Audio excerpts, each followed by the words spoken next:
Spent most of her career in the civil service working at the Treasury and Number 10. She's now a senior fellow at the Institute for Government. Morning, Jill. Yesterday, we saw Mark Sedwill talk about how he urged Number 10 to fire Matt Hancock. Does that surprise you? Well, we know that the Cabinet Secretary would privately advise the Prime Minister if he thought there were problems in a department. So I don't think it's possibly one of the most surprising things that we've heard at this inquiry.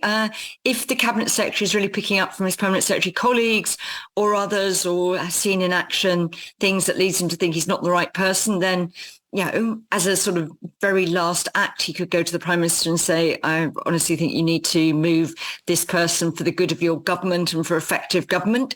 Whether you say, some of the other language used about Matt Hancock's rather more surprising, but than that. Yeah, Matt Hancock says that he supported the inquiry throughout and respond to all questions when he gives his evidence. We also know Boris Johnson and Rishi Sunak will give their evidence in due course.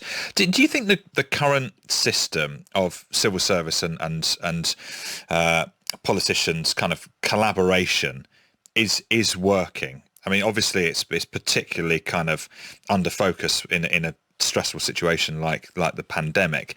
But do you always get clashes? I think we're seeing clashes on an unprecedented scale. Obviously, people play different roles.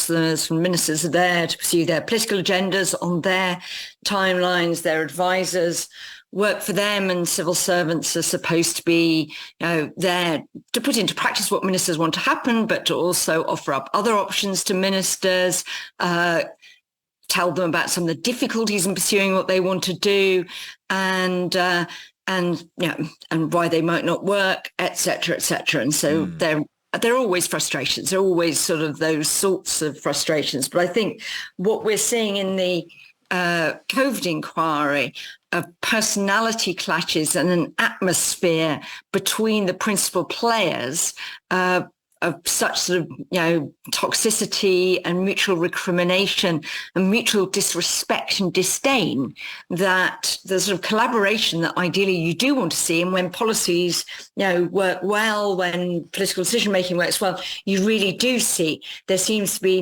nearly a complete absence of that, because everybody at the time was despairing of the others in playing their part, was saying that basically they were hopeless, useless, things like that. And that's not really very good. I mean, it's much better when everybody respects the role that people are playing and they come together from those different perspectives. And then actually that's when you get good policy being made. But also, it's necessary but not sufficient, I would say, for good policy. The whole aim of this inquiry is not to ascertain or apportion blame. It's to try and learn things about how you might want to approach situations in the future. Do you think that changes will be made as a consequence of this inquiry in terms of the government and the civil service and its relationship? We'll have to see where the inquiry goes, because obviously we're all focusing on the hearings when there's a lot of evidence coming in every day. The inquiry website has a welter, not just written statements, but also surrounding documentation. I think there's a real danger that everybody's principal takeout from this inquiry, certainly this module of the inquiry, is about the people, not about the systems and not about what could be improved. It becomes too easy just for everybody to dismiss it as maybe the wrong Prime Minister and the wrong Health Secretary for this crisis, to slightly change Lee Kane's quote from last week, and that people don't have to stand back and say, but what did we also do wrong? What should we do better next time? So I hope that we manage to get away from the sort of, personality drama that we're all riveted by every day, and actually look at some of the real shortcomings that are also being exposed in this, about the lack of contingency planning, the sort of lack of probing, the lack of honesty and admission to colleagues of what's going on and things like that. So I think there's some really more important lessons to be learned, but I think it's a real danger. It just ends up really apportioning blame. Yeah, because presumably, the personnel issue, which is what we're talking about there, is quite hard to control, but the system stuff you can look at.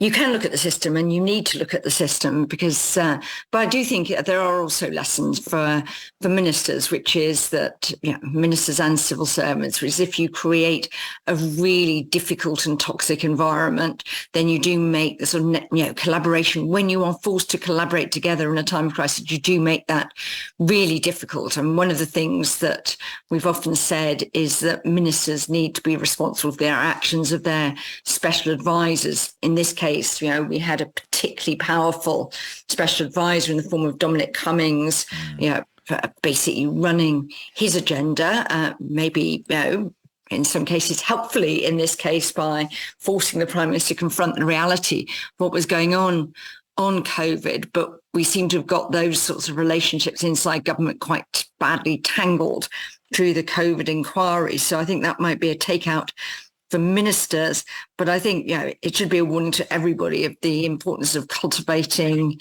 an environment in which people can speak up, an environment in which people can actually be honest together, where one of the things that's come out from the inquiry at various points is how difficult some of the relationships had already become in the run-up to COVID, and the atmosphere of intimidation in which people felt they were working.